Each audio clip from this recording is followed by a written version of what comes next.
PBMs are robbing you day in and day out, making you work for below-cost reimbursements. Billion-dollar corporations hurting hard-working independent pharmacy owners as they line their pockets and put so many of you out of business. And now it's happening with so many pharmacy software vendors that have sold out to billion-dollar hedge funds. Are you truly happy with your pharmacy software vendor? Is support what it used to be, or you find yourself waiting on hold? Are your issues resolved in a timely fashion? When is the last time you took a look at the bill from your pharmacy software vendor? Perhaps it's time for a change. Visit our website at www.datascanpharmacy.com and give us a call at 1-877-222-7979.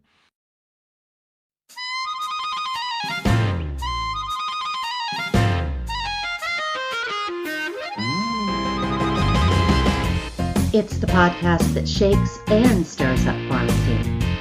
Welcome to PBM on the Rocks.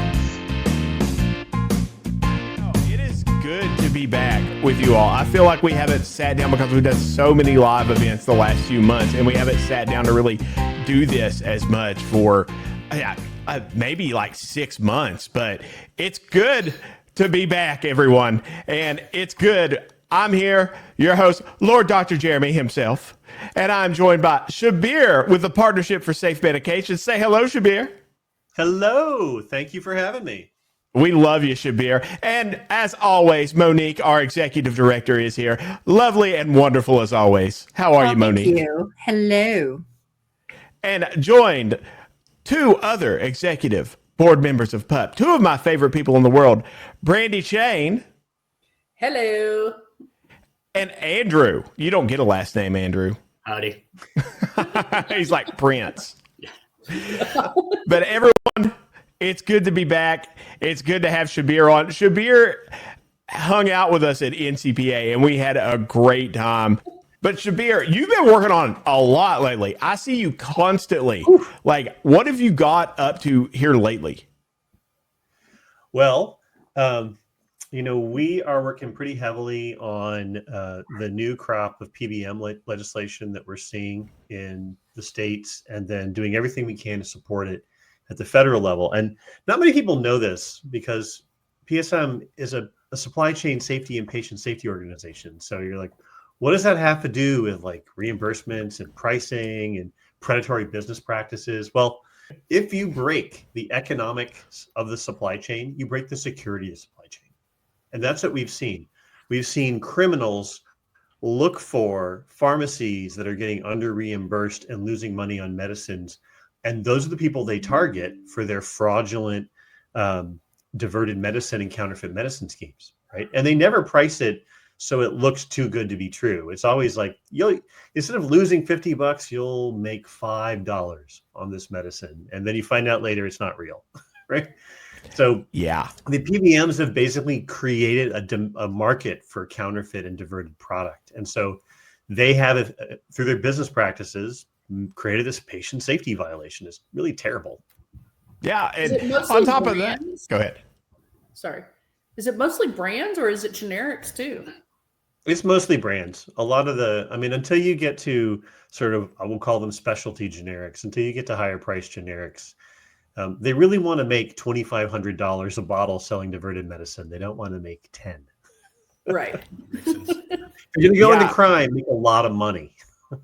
Well, see, that's the thing with all the shortages right now. Yeah, you've got to try to look elsewhere to get anything. I stick to like my wholesaler, but it's like I can't get a hold of anything. Everything's on shortage, especially if it's a control.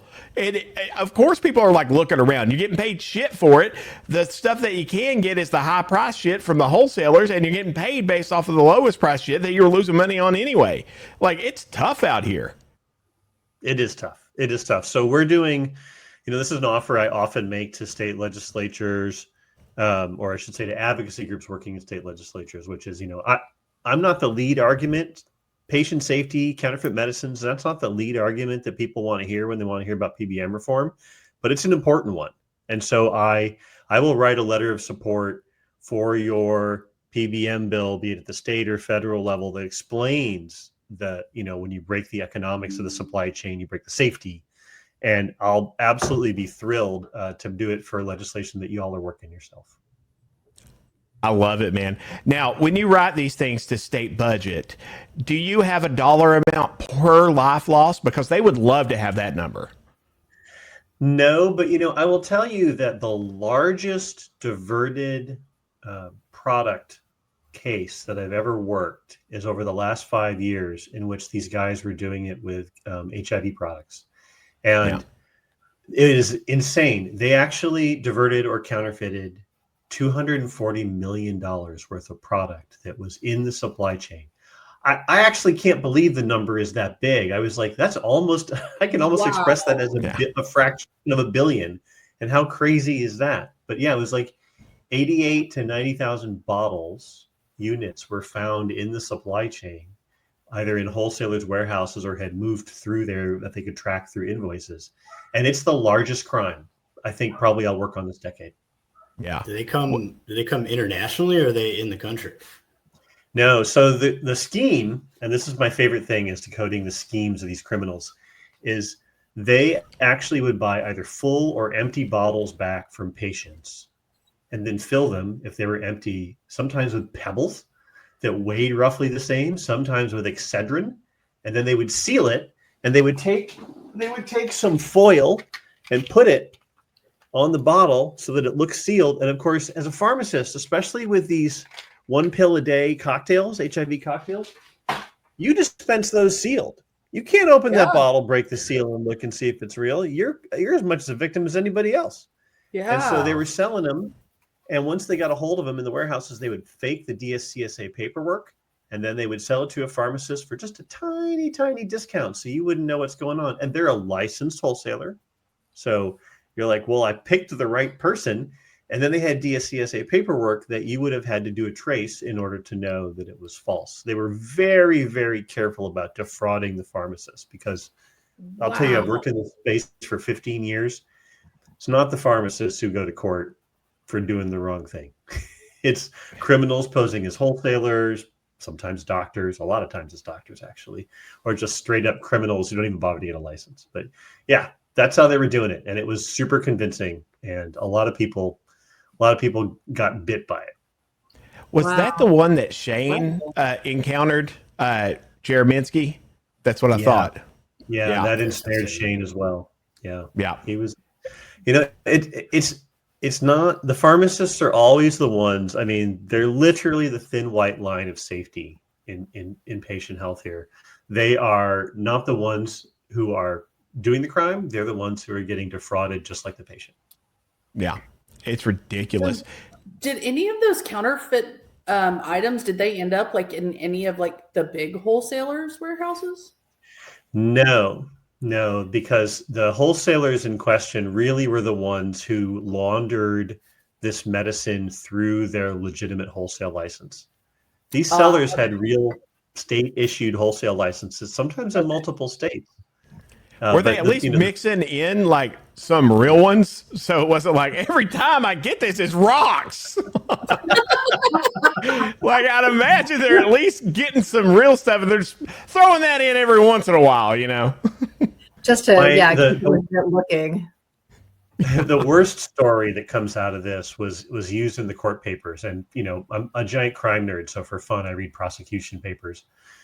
The worst story was they used an antipsychotic as one of the filler pills when that was what they had handy. And so the patient, it got bought and dispensed to a patient, and a patient took it and was basically like unable to move or speak for like 7 hours until the thing wore off. It was really a bad scene. Yeah. Imagine the terrifying thing of being locked in your own body, unable to move or speak for most of the day after taking your meds. Yikes. Bad. Yeah, you at least got to be in the mood for that. At least. If it gets you by surprise, that's going to be scary. Yeah. You need to know going in. I'm with you there. Yeah. Does this come back on the consent? Yeah. Hey, I'm always reminded of that Bill Murray quote from Ghostbusters whenever someone talks about like antipsychotics, where he's just like, oh, I hit her with about 100 cc's of Thorazine. She's going to take a little nap now. Yeah. Andrew, what were you gonna say? Well, I was going to ask, like, do these things come back as on the manufacturers, like as complaints? Is that how this gets figured out? Or Yeah. Sometimes people call the quality and safety hotline, and then the manufacturer figures it out. And of course, because I tell you about it, pharmacists will get the stuff and sometimes catch it. There's a great story that was in the Wall Street Journal that broke this case when it was finally unsealed, about this pharmacist in Texas who ordered this product and looked at it and was like, something seems wrong. And he looked at the DSCSA paperwork, and this is really useful, and was like, okay, I buy my stuff from ABC. And this wholesaler that I just got this package from, who I've never heard of, but had better pricing, according to the DSCSA transaction log, also got it from ABC. But my buying group gets the best price. ABC told us that. So how did they get a better price from ABC? He fired off an angry email to his rep at ABC and said, look at these serial numbers. Look at this transaction receipt. How are they getting better pricing? You lied to us and told us that our buying group got the best pricing. And they were like, that serial number has never been an ABC warehouse anywhere in this country.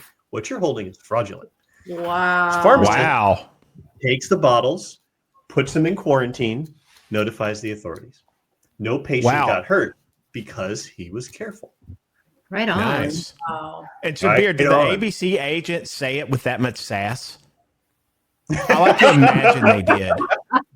In my mind, that's exactly how it went down. I do trainings if you're in the mood, if you're in the market for SaaS consulting. I need a SaaS consultant. I don't think you do. I'm gonna have to disagree. I also disagree with that. But my entire thing is like, at some point, there's got to be like, I don't know, that many complaints. It's weird to me it went on that long, because to me, these patients would get it, and there'd at least be a call where it's just like, listen, I've taken 5 of these gravel and nothing's happening. Like, I just don't get how that just goes on for so long, especially for, $250 million worth or whatever it was.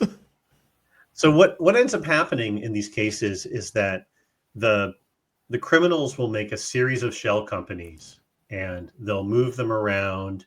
They'll open them, then close them 8 months later, and they'll use those to sell to the licensed wholesalers. And the licensed wholesalers tend to have a pretty generous return policy.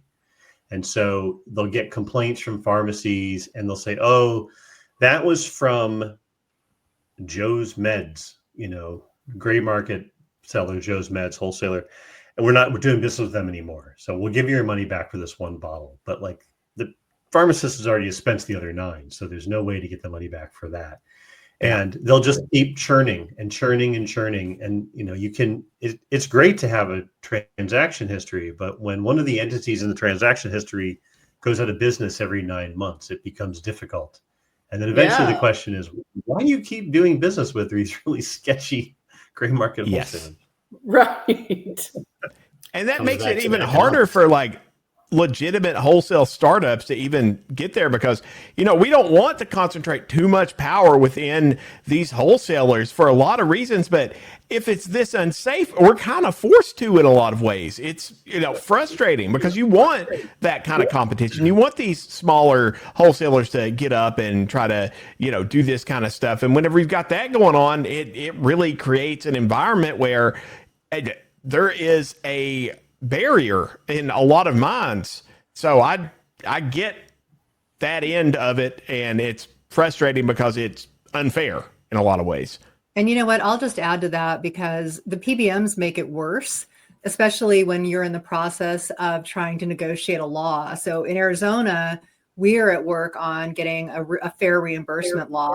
And the opposition has actually come back, and they've said the reason that this law can't be implemented is because if the PBMs, are required to pay the pharmacy at the actual acquisition cost, well, the pharmacy would just buy, the drug. Literally, they'd buy the drug from their wholesaler. They wouldn't shop around and get the best price. And there's this assumption on the PBM's part that the pharmacy needs to like really duke it out and scrounge for the lowest possible price. And if pharmacies were actually doing that, you'd get a lot more patients popping open gravel pill bottles and wondering what's happening, right? So it's like, I hold that argument 100% responsible for why there'd even be a market like this. The criminally insane idea that you would actually reimburse a pharmacy for the cost of its good, and the fact that the cost of the good, if it's somehow within market rate or it's expensive or whatever it is they say, that somehow that means that you're the bad guys for procuring it. It's just so crazy. So when you break wholesaling. the economics, you break the security of the supply chain.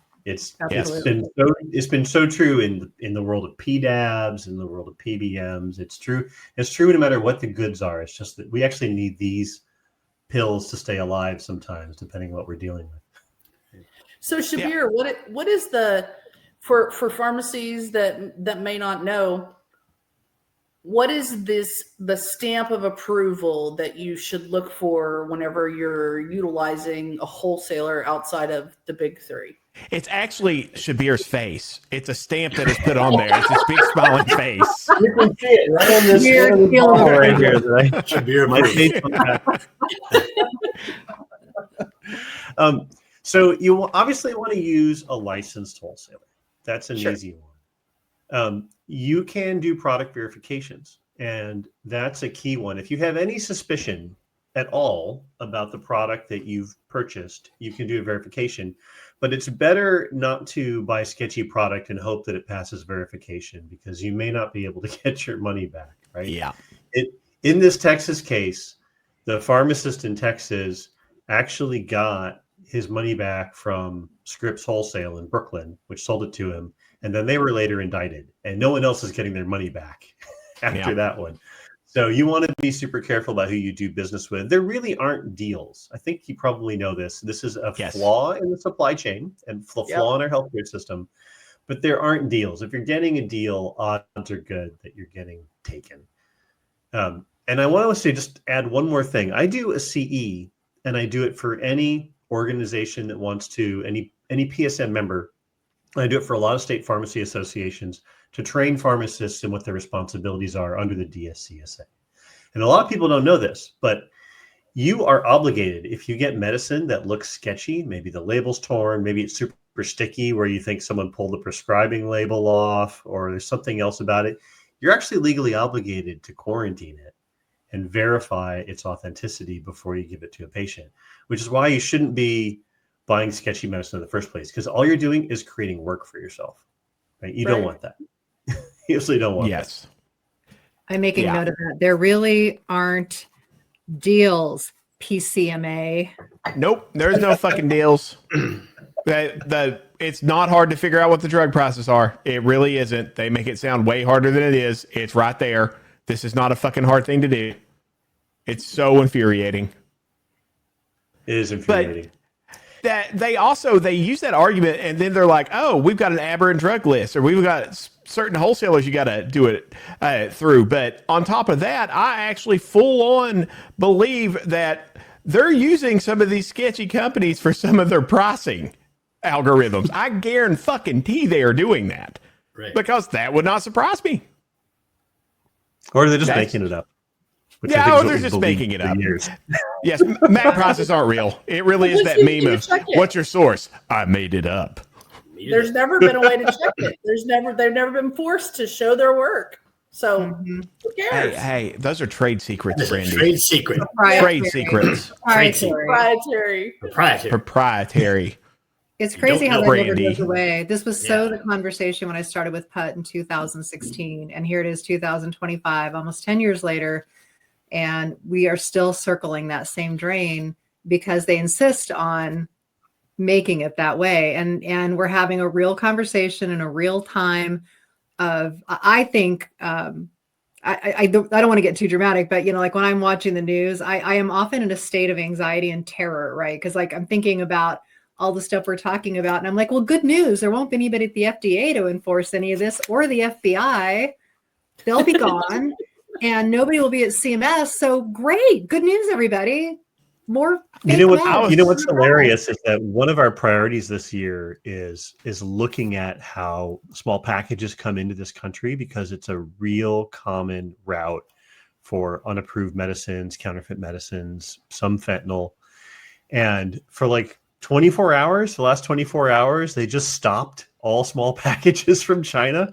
And I called my public affairs team and I was like, we won the issue. Congratulations, we won the issue. And then they reversed course this afternoon, and now we lost the issue again. I didn't do anything to win it, but I won it for like 7 hours. It's amazing how that happens, because I was actually freaking out of the Virginia numbers, which I've not released my full report on it from the Board of Pharmacy, but they've been floating, like FQHCs have been everywhere, and they categorize them as community independent, and it's made the independent pharmacy numbers look like they're staying somewhat steady, and they're not. And then now, like, my entire argument is those aren't full service pharmacies. That shouldn't count toward, not being a pharmacy desert, or that shouldn't count toward your network compliance or anything like that. And lo and behold, they cut off federal funding, and now a bunch of them are closing up shop around the country. And it's like, well, we put a bunch into that instead of, trying to take care of our pharmacies, and look what's going on. But speaking of executive orders, that brings us to Andrew. You had a really good question about the executive orders, if I recall correctly. Oh yeah, I mean, I was just thinking about all of the recent talk around tariffs and how we're slapping tariffs on our biggest trading partners, and I think if I remember correctly, the one of the reasons for the tariffs on China was to help prevent the illicit fentanyl from coming in. I wanted to know if you thought, is that a good policy? Is that a policy that's going to work, or is that going to disrupt our drug supply chain too much, or what are the ramifications of that? I think it's probably going to add costs Well, to yeah. our drug supply chain, right? There's Canada, for example, is mostly a finish and fill country. And so they get all their active ingredient from outside of Canada, and then maybe they do the filling of the pills or the final formulation, the final tablet form in Canada. It would be the same thing here, right? There's parts of it made other places, just like cars, and it gets imported across the border. And, I don't think that it is anyone in the administration's intention to raise the cost of medicine. So I think that would hopefully work itself out over time, right? But it is, I will tell you, when you look at how unapproved medicine flows into this country, it is always smuggled in, right? There are pill presses here, quite a lot of them, that people use to press pills. There's even people who make fentanyl here, but it's so much cheaper to make it elsewhere and ship it into the country. You don't need much, right? A gram of fentanyl is a lot, because it's like a milligram to get high, right? So you get 1 million doses or 1,000 doses out of that. It's just, there's so much to be had. I feel like there's a big difference between 1 million and 1,000. Yeah, it's a million. But I mean, if you like this much fentanyl, even like a quarter of this bottle worth of fentanyl is like a fortune once you press it into fake oxys in this country, and that would fit in an envelope, sneak right by everything. In fact, you could put it inside some yarn and mail the yarn into the country. Wasn't there a case that you just highlighted, Shabbir, about the pill press that they discovered that could crank out like 25,000 tabs an hour or something? Yeah, this was in Massachusetts. They just charged this individual, and he had 2 pill presses, one of them that made 25,000 pills an hour.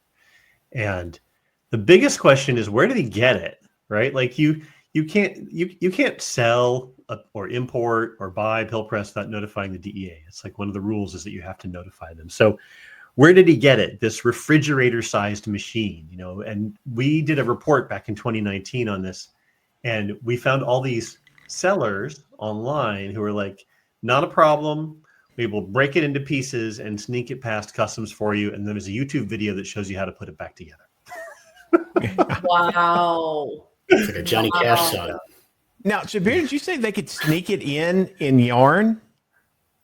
There was just a seizure where they put a bunch of counterfeit pills in spools of yarn and then mailed them into the country in a package. Oh, spools of yarn. Okay. I thought yarn was this new hot slang term for anus. What? I'm sorry. I'm sorry. Now got that all up in my yarn. No idea how you made that. It is now. Good for you. Yeah, it is now. World. Stuff that right in your yarn. that deserves We alcohol. created a slang word today. Andrew, show the coffee cup. Oh yeah, Brandy got me this real nice. It says, "Oh, can you see it? Welcome to the jungle." Woo! Love it. So appropriate for this conversation with Jeremy and his yarn. I knew it would be. I'm a sweet, innocent Jeremy. Brandy. And that brings us, Brandy, I thought you had a question earlier, I think that you brought up. So, well, not so much a question, but maybe it is.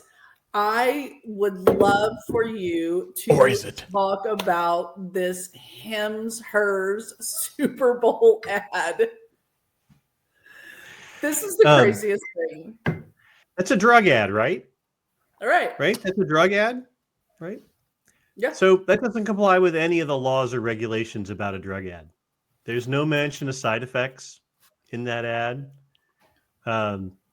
There's no mention that the products being sold are not FDA approved. They're compounded, and we can have a long debate about it. But the FDA says, we don't review these for efficacy or safety, and we don't approve them for use by the public.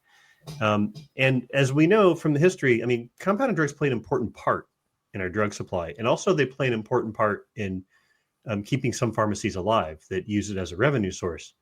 But they were not designed, and the rules were not designed for them to be mass marketed. So the idea that this drug ad doesn't comply with the rules for a drug ad is my step number one of why I have a problem with the Hims and Hers ad.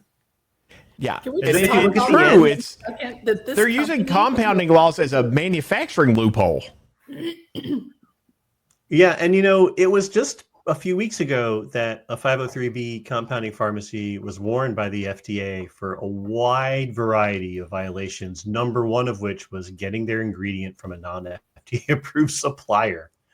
Oh, wow. Right? Oh, tell me the last time like Novo or Lilly got a warning for buying from an unapproved supplier and then putting it into a product. There would have been wide recalls, but they don't do that. Right. Listen, Jimbo's Weight Loss Pharmaceuticals has been supplying me for ages with my compounding supplies, Shabbir, and I will not hear you besmirch them. So it's incredible to me that this company can afford to pay for a commercial on the most expensive commercial day of the year. Yeah. This is incredible. And that they're willing and confident enough to violate all the rules about this without even they wouldn't even have an ad. Here's your two buckets. It's either a drug ad, which it is, right? They're selling a prescription drug with active ingredient, or it's some kind of weight loss supplement, which I think is a weak argument. But if it's not a drug ad, it's also misleading because you can't advertise health benefits of medicines without evidence, and they didn't provide any evidence, right? It doesn't work either way. There's no way that it's not a regulatory and legal violation. And there's not like the 5-second recording where someone is speaking like 5 million miles an hour with all of the warnings. Yeah. There's none of that. None of that you hear, like fast talking, side effects, none of that, which is normally required for a drug ad so that Americans have some concept of consequence if this goes wrong. And at the very bottom in gray over like a mottled background, I think they say, these are compounded medications and not FDA approved. And you can't. Yeah, but USP will tell me I can't have a carpet in my compounding area. It's just ridiculous. Yeah. Jeremy, after this conversation, I don't want to know what would be in your carpet. Probably Yeah. Yeah, you do. You do. No, nobody wants to know that. It's yarn streaks. They yarn Let's be streaks real. everywhere. Let's be Oh my real. God. Yeah, Just gotta be. spools of yarn streaks. So Shabbir, do you think they're just building in the fine into the business plan, like try to make as much money as they can, and then to pay off the fine and then still make money, or is there actual criminal culpability here? I mean, I think there's, I don't know if it's criminal, but I mean, there should be consequences for running a misleading ad, for misleading, and there should be moral consequences for telling patients that, we are going to, I mean, they show the most famous injector pens in the world in the ad multiple times. Right. There's no way you don't know what you think you're getting. And then that's not what they're dispensing you. There are teleprescribers that will dispense you a branded GLP-1.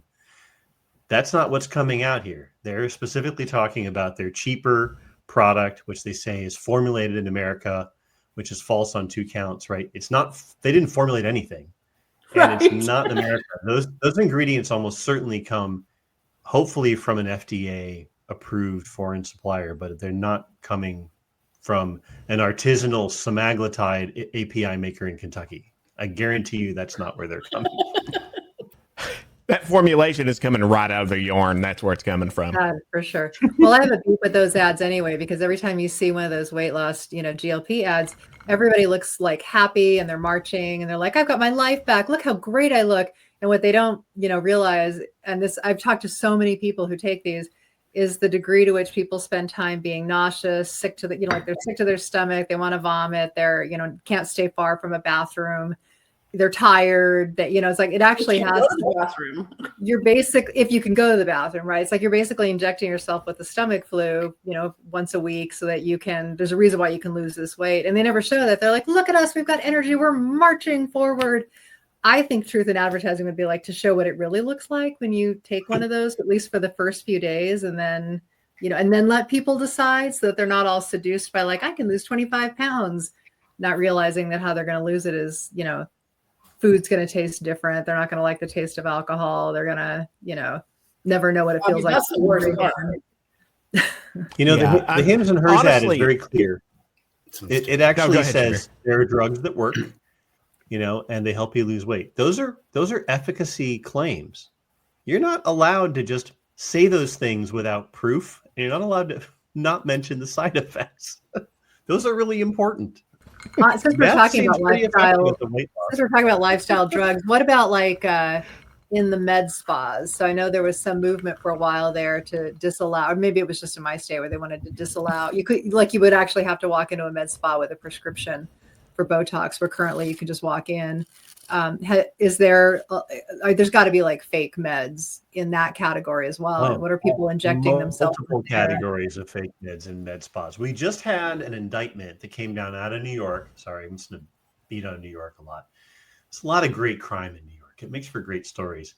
And this esthetician is accused of buying unapproved Botox, not from legitimate sellers, some Chinese manufacturer, and he apparently is accused of doing it since like 2021, and he didn't get caught until as according to the indictment, he bought some of the fake stuff that was publicized last year by the FDA. And we actually did a ton of public service on it. And they have these text messages between him and his supplier saying, my patients, they're in the hospital. Like, you need to like, and this is the worst part. He didn't say, you need to give me my money back and I'll never do business with you again. No, what he said was, if you want me to ever do business with you again, I need 41 replacement files to replace the ones that had the counterfeit serial number that was publicized. If you ever want me to buy from you ever again. Oh, that's what he said. Gosh. Wow. According to the indictment. Yeah. So wow, he's in for a heck of an adventure at trial. Yes, it's an adventure. An adventure with his yarn getting pulverized. There are so many things that this all, so many ways that this all ties together. We were sort of talking about a little bit earlier today, but so not only is it false advertising, it's obviously dangerous counterfeit drugs, but But we have actually programs in place that are trying to be put into place that are going to create even more of this counterfeit scenario with the IRA and the maximum fair price, and then PDABs. I mean, just those two scenarios alone are. You said PDABs, I have to drink. We all have to drink. Social. Well, you know, I've totally been just immersing myself in the PDAB world, and it's so parallel to IRA and the maximum fair price and what may happen with that. It's incredible to me. Yeah. The people. And then Antonio had that new PDABs. study out. We've been covering PDABs, and from the perspective of what it would do to patients in pharmacy at PSM. It's a joint project we're doing with the National Alliance of State Pharmacy Associations, and whom I love dearly. And they, you know, when you listen to this testimony that the prescription drug affordability boards go through, they seem to think that like they can set some maximum price for a medicine and that pharmacies will buy it for the same price they're getting reimbursed, as if you don't have to make money to stay in business. Is unreal. And there's nothing in place to make it available below this, you know, this upper payment limit price. It's just mind blowing. No, So they've got no clue. And a lot of the people who are pushing PDAPs, they think they're doing the right thing. There's a lot of patient groups. There's a lot of people who are doing it. You've got good people like Jen Laws, who's out there just fighting PDAPs with everything in it. And then John over at AIDS Healthcare, he's fighting the PDAPs too. And like they're out there and they're trying to push back on it. And you've got some of the smaller patient groups that all they hear is it's going to lower drug prices. And that's all they need to hear, and they don't see what's kind of going down. And so it's an effort trying to, you know, tell them about this, how it's actually going to play out. And a lot of them are getting used because a lot of the state patient advocacy groups I've found are very much funded by the health plans. So that's an interesting little twist. For sure. Arnold Ventures is behind them. Yeah. On the PDAB side, definitely. There's a lot of patient groups that are fighting against this tooth and nail. Actually, today I just attended a EACH and PIC coalition meeting. First one I've ever attended, and it was astounding, you know, how many people from across the country, different patient advocacy groups attended this, and some fantastic information. But I can't wait to Arnold Ventures is going to be like my next little rabbit hole to go down, because I've been down that rabbit hole. I mean, these PDABs, with John Arnold. Yeah. I'm just obsessed. Like my mind's blown. I'm just so infuriated because it's happening at the state level. And it's like this tricky little, thing that happens in these state legislators, and everything moves a lot faster at the state level. Oh God, it does. Slide this stuff in. And then, okay, now they've got this. And then it's like it sort of sits under the radar for a couple of years. And then all of a sudden this legislation will pop up where it's time to expand. And then all of a sudden it's sort of like what happened with PBMs, 10, 15 years ago, where, it was this thing that just sort of like was slowly happening incrementally until all of a sudden, we wake up one day and we're like, how the hell did these people get so much power? Yeah. And what's happening? I mean, that's literally what's happening at the state level with these PDABs. And everybody, do you remember during COVID? Down the rabbit hole with Brandy Chain is coming very, very soon. Yes. Talk to you next John week, Arnold, Brandy. by the way, former Enron trader who then made a fortune trading healthcare stocks and some other things along the way. And then now that he's done making his money on healthcare stocks, he's like, ooh, let's reform drug pricing. And he's doing it all the wrong ways. Fuck you, John Arnold. Go ahead, Shabbir. I just had to get that out. So, the PDABs, they want to basically put like a price cap on medicine. They call it an upper payment limit. And the crazy thing is, I feel like we've seen this before. Every time you try and limit the price or the quantity of what anyone can buy, you make a black market. Do you remember people hoarding toilet paper, like leaving Costco with as much as they could carry during the pandemic? Yeah. Like the first thing that happens when you create artificial scarcity is you create a black market. Now, call me crazy, but maybe we shouldn't do something that intentionally creates a black market in medicine, life-saving medicine.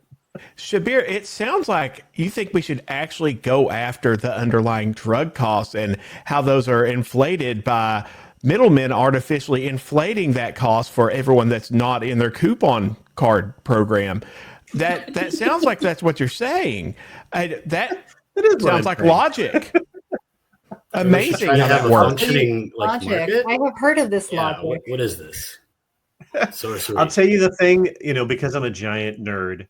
The thing that I loved from last year was watching the CEO of Novo Nordisk sit on the dais when he was testifying and explain that they tried to come out with a lower priced insulin and the PBMs refused to put it on the formulary. And I was like, if you can hear that and you're still like, but the PBMs aren't the problem, it's the manufacturers, like you're beyond help. Like Senator Sanders, there's nothing I can do to help you. It just happened this year with CVS's formulary. Jardiance, where they dropped the price and literally, like, they came out and said, we want the price to be closer to, the true price for purchasing from the manufacturer. And guess what? It's off the formulary. See ya. Yep. Take a hike. See ya. Unbelievable. So I have the greatest thing I learned last year about PBMs actually hurting patients was a story that was about a peer-reviewed article about the big anticoagulant drama. Do you remember? And when for 6 months the two new anticoagulants, Eliquis and Xarelto, came off the formularies. I think it was Was it CVS? It was CVS Caremark that did it, wasn't it? Yes, Beth was all in that stuff. Beth Joyner was all over that. Yeah, that was huge. When there was Thanksgiving, right? They notified everybody that they were coming off the formulary, and you had like 6 weeks to get to your doctor and get a new thing. And of course, warfarin you don't want to fall back to. It's not the newest, and there's lots of blood tests, etc. You have to do if you're taking it. In January, I got a call from the Pharmaceutical Security Institute, which is a member of mine, and it's basically a collection of the security directors of the big manufacturing drug companies. And they said, we need you to help us because we have found evidence of placebo, counterfeit, Eliquis, and Xarelto for sale in Mexican border pharmacies. And Americans are going down there to buy it because it's off the formulary. And I'll be damned. I looked at those bottles. They looked exactly like the real thing. And then we did that for like 6-7 months and eventually went back on the formulary and demand went down, right? Like PBMs were done creating their black market and they were now, they got whatever they wanted or they cried uncle. Then last year, researchers actually found a little over 200 patients who had that experience. 200 patients, not who bought counterfeits, but who had to be non-medically switched, right? They had to leave Eliquis or Xarelto and go on something else, go through the whole challenge. And of course, the consequences of being non-medically switched and having a medical adverse event when you're taking an anticoagulant is a blood clot or a stroke or a heart attack. These are right. It's not like, oh, I'm going to feel ill and have to take a day off work. No, you're going to die. Like that is the problem. And so they followed 200 plus of these folks and then interviewed them. And then they did the what happened to them after that, during that 6 months. Some went off entirely. And as you know, anticoagulants are not a lifestyle drug. You don't just go off them. Some of them had heart attacks and strokes. Many of them had to go without medicine for weeks. Right? Like if you work during the day and you don't have a job where you can just like take off, getting to the doctor is hard, right? Like so some of these people like had to burn a very hard to get, if they even had it, vacation day to go see a doctor to redo the whole prescription. It was awful. And all of that human cost is all on the PBMs. They did this on purpose. Absolutely. They didn't care. But Shabbir, Bernie Sanders got a pledge from the PBMs, a pledge about lowering prices. Doesn't that mean anything? Actually, he didn't. None of them actually came out and committed to that. They danced I have no doubt. that question. Yeah, I have no doubt about that. He'll do like, okay, so you're saying this. And it's like, okay, I really need some lines to throw at the manufacturers. So I'm going to say you said this. And it's like, okay. It's awful. Shabbir, do you some of these things you've been talking about, even though this is there's actually quite a lot to laugh about in a really sad sort of way, but some of the things you're talking about, I just can't help but think if the greater public knew this, they'd want to do something about it. Do you publish these anywhere? Do you have videos about these things? I mean, how would somebody learn more about what you've been talking about tonight? I mean, it's all on our website, which if only I could remember the domain name. If it was somewhere handy, maybe right there. For our listeners, it is safemedicines.org. Safe Medicines, maybe safemedicines.org or something like that. Yeah. And we have a whole page about PBMs. We have a handout on PBMs. Dozens and dozens of pharmacists around the country gave us prices showing the under reimbursements, and we connected those to crime. And pharmacists are our partners, so we're so very grateful. And we use that to help educate folks. Like a one-page flyer is easier than a complicated policy paper. So Right. Yeah. Because it's just crazy. Like, people are really at risk. When you think about, you're right, it's not I'm going to take this, a day off the meds and I'll feel maybe a little bit sick to my stomach. I mean, you're right. Like some people, this is a life or death thing. And it's terrible that, we have this happening, but it's wonderful that you're there. You're doing the Partnership for Safe Medicines on top of just tracking the fakes that come in. And I know you've been in my state, you've had some intense conversations with some of my legislators at the federal level and state level before, and really helped educate them. And of course, Arizona is a border state, right on the border of Mexico, where a whole lot of this comes through. But I really appreciate everything you're doing. Thank you. For real. Shabbir does some of the best work in healthcare right now. You really do, man. Thank you. Yeah. And thanks for the PBM reform message, because it's needed, right? Like it all comes down at some point. It's crazy how it all somehow lands at the PBM's feet. You don't have to be a conspiracy theorist to see how it all at some point comes down to them, whether it's saying like that pharmacy should be able to find the cheapest deal out there. They should scour and look for for that, or it's, something else. Like, here's an idea. We'll take everybody off the medicine they're stable on and we'll make them all go on this thing. Yeah. I mean, whenever you've got an entity that's given a market advantage that controls the entire flow of money and abuses it continually, I feel like it's going to have far-reaching ramifications, and a little bit of everything raw is going to at least end up at their feet. Could be at least a little bit. We're not conspiracy theorists. You're a conspiracy theorist. I think now would be a really good time to just take a second and celebrate you and Brandy for your recent accomplishment, I guess. I don't know. It's hard to say like if it's an accomplishment, but it is something, right? You guys are on I'm going to get this wrong, the top 50 pharmacy influencers, or 50 most influential people in pharmacy. Yes. We are not influencers, but we're influential. You're influential. Yes. Big deal. And we are so excited about that. You both have earned that with the work you've been doing out in the public sphere. Just really, really proud of you. And I know, Jeremy, we have your acceptance video, which is moving emotionally. I think you really made yourself vulnerable, for that. You just let people see a side of you that I don't think people really know is there for Lord. You know what? I don't care what Shannon says. I'm going to play it right now. We're playing it. It's Your going. Humility knows no bounds. It knows no bounds. When Todd told me this award didn't come with a physical award, I was a little dismayed at first. But then I discovered you can actually order your own trophies. Like, there's not even a committee or something. Now, I'm a very humble man, but I'd be doing a disservice to everyone in the advocacy community if I did not go big on this. And I have to give a shout out to the sculptor.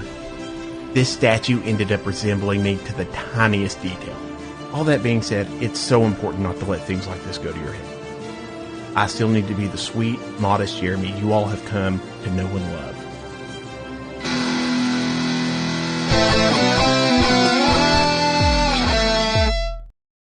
Yeah. I wasn't sure if Shabbir had actually seen it, so I wanted to play it for him. That's just great. the tiniest detail on the statue. We'll have to take your word for that. Yeah. No, it was Lauren's good. here. Good. Yes. Wait, there's Lauren. Lauren's here. Welcome, our vice president, joining us.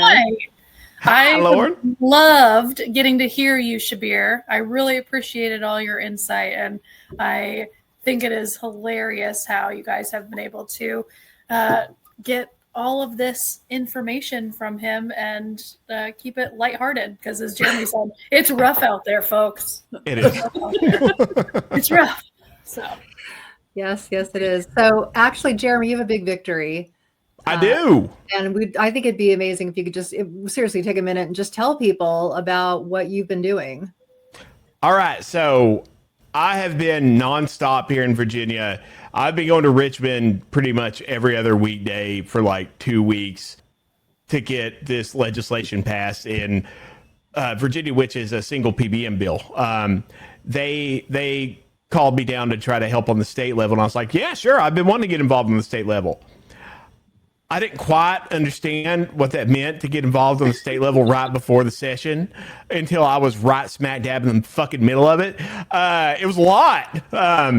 But we have done a really good job. I got a group together, kind of formed this group behind the scenes that got all of the Virginia organizations together, kind of like a think tank, talking to each other and coordinating our messaging.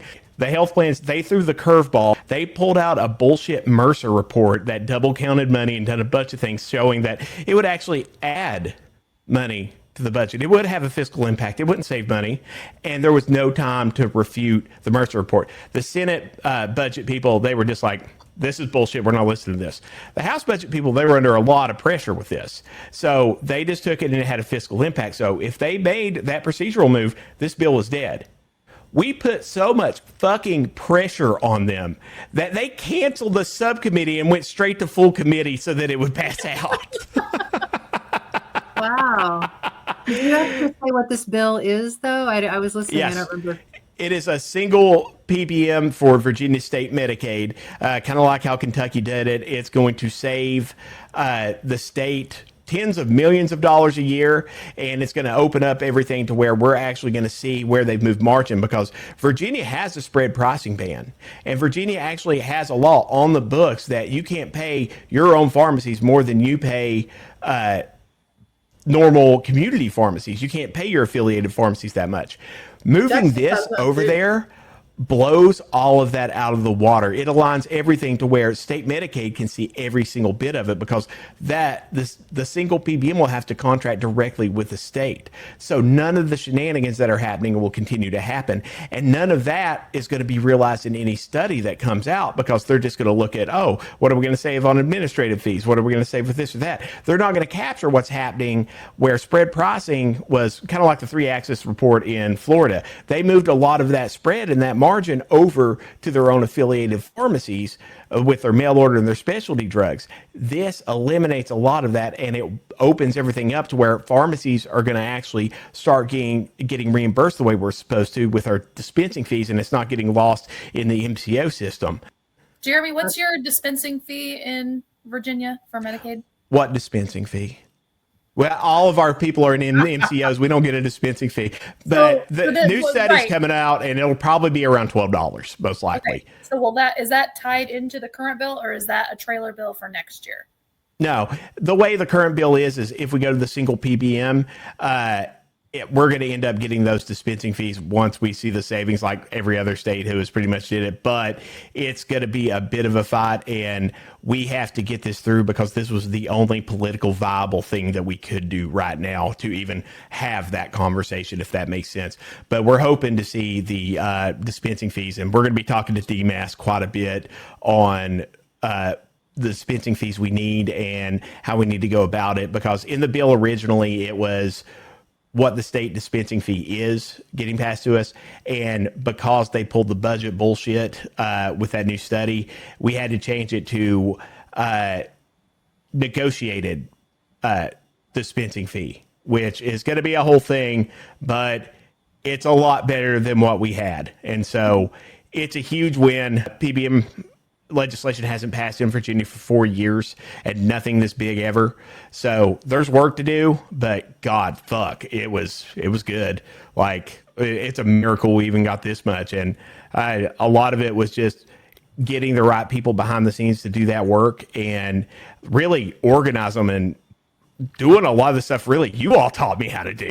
Not just be loud and yell, Jeremy, but like, okay, strategy. This is how this works. This is how we're going to do it. This is how we're going to respond to this. Like, I give full credit to PUTT for this doing what it did here in Virginia. Well, you brought up an interesting point, because it's amazing what community pharmacists have at their fingertips in different communities. I mean, it is barely a week goes by that PUTT doesn't hear of someone who has either a governor's chief of staff or some legislator that comes into their store and is a customer, or their Sunday school teacher of the legislator who they still really, really vibe with and they really depend on. That is someone that they, trust and they talk to. And so the different communities that we have, I don't think pharmacists have tapped into that side yet. So this is a way that we can still talk to legislators using a trusted source that trusts us. Yep. So it is a full-on network. Yes. And hasn't been really pushed recently. No, I mean, that was a lot of what we did with Pharmacists Fight Back was grassroots. Who knows who? How can we get to who? That's what we're doing. So it was really a lot of lessons with that, just bringing it in. And there's so many great people and great minds here in Virginia that are working on these things. They just really needed to get together and sit at the same table and start working toward this. And once we all started doing that, I mean, fuck, you talk about a force to be reckoned with. Mm-hmm. Absolutely. That's what Mississippi has done really in the last couple weeks. Yeah. They've really come out very hard. Their bill was scheduled to die. Those pharmacy owners in Mississippi are not messing around. Yes. They are really trying to unite, come together. It's really been interesting to see what's happened. So far, their Senate bill has some traction. So definitely keep watching Mississippi. I think they've taken a play out of your book in Virginia. Yeah. And that's the thing is everyone's got their back against the wall. They just need something they can believe in. You give them something to believe in. You give them a message that resonates. They're going to come out swinging. That's right. And Andrew, you're ready with the PUTT Action Network. Yeah, that's exactly why we have the PUTT Action Network. Bringing those people together. Absolutely. That's 100%. Right. We have multiple states that we have different groups in for the PUTT Action Network. If you are in a state that you are not sure of, reach out to PUTT. Reach out to Andrew. We are happy to connect you. So don't feel like you are alone. Andrew. We will find you somebody. I promise you. Oh, well, so Jeremy, we the last thing I think we should talk about before we wrap up tonight is the not great news about Elevate caving to Cencora. No, they came to Optum. Cencora owns Elevate. I knew that. I fuck know that. you, Elevate, and fuck you, Cencora. I tried to call and talk to Elevate's contract team. I explained who I was, what I was trying to talk to them about, and of course, I went through the middleman. You cannot get to the contracting team, by the way. You've got to email the contracting team, and they'll get back to you. And if you talk to all the management, like I demanded to do, and raise a lot of hell, they can pass on a message to the contracting team, but no one talks to them directly, ever. And then it comes out today that, oh, lo and behold, they're going to sign this. But they assured everyone it's okay. There's going to be mechanisms for you to work out your problems with Optum. And so they went ahead and signed away all of our goddamn rights to litigation in the past and in the future with Optum. The only way you can get out of this is to tell Optum directly that you have pending litigation against them. And do not sign anything Elevate with you. In fact, tell Elevate to go fuck themselves and never sign with Elevate again. I'm leaving Elevate. I wanted to leave Elevate a long time ago. Now, fuck you, Elevate. It is my life's mission to melt you down. So, hi, that's what's happening. Dang. Sounds bad.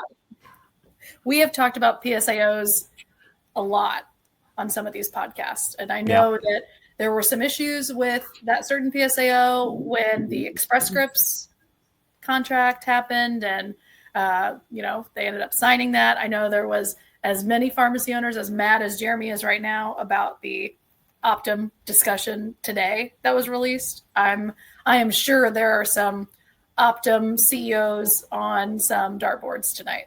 Oh, yes. Absolutely. So, but I think this rage can be utilized in a way to bring people together. Listen, I think PSAOs and wholesalers have gotten a free pass in this whole, PBM environment of frustration and insurers, when really and truly they are just as culpable and responsible for what is happening to us. I mean, especially if you've handed over the reins to someone to negotiate your contracts, and there is no, there's no positive that's happening to that. I mean, you might get incremental, quarter percentages here or there, but ultimately, there's no negotiation happening. Nope. And then there's no fiduciary responsibility there for them. They can sign these contracts, and we think that someone's acting on our behalf and in our best interests. And that's absolutely not what's happening. And I mean, it's like it's just now in the past couple of years, all of this is really, really coming to light. So who's holding them responsible? I mean, we aren't, because most pharmacy owners are like, I don't know how to do all this contracting, because it's been so ingrained that this is how it needs to be done because it's so complicated. Well, I'm here to tell you it's not that complicated. And they're not negotiating contracts that are vastly different than what you get on your own for a direct contract. And I think it's time that we start holding them responsible. They need to answer these hard questions. I agree. The only reason they've got to pass so far is we've got to shore up reimbursement before we can even go at them. But don't worry, little wholesalers, you're on our radar too. We won't forget you. Fucking talk. Hashtag TikTok. TikTok. TikTok. TikTok, my little angels. And we're not talking about broccoli. King broccoli. That's right. Well, in that spirit, Monique, I think we can do a toast. A toast to all of you. A toast to Shabbir and all the great work he's doing. Yeah. A toast to my PUTT family. I love you all. We're doing great work, and it's becoming more and more apparent every passing day. You all fucking rule. Yes. Thank you for having me. Everybody supports us. Thank you. To learn more about Pharmacists United for Truth and Transparency and how you can help fight PBM abuse of our healthcare system, visit our website at truthrx.org.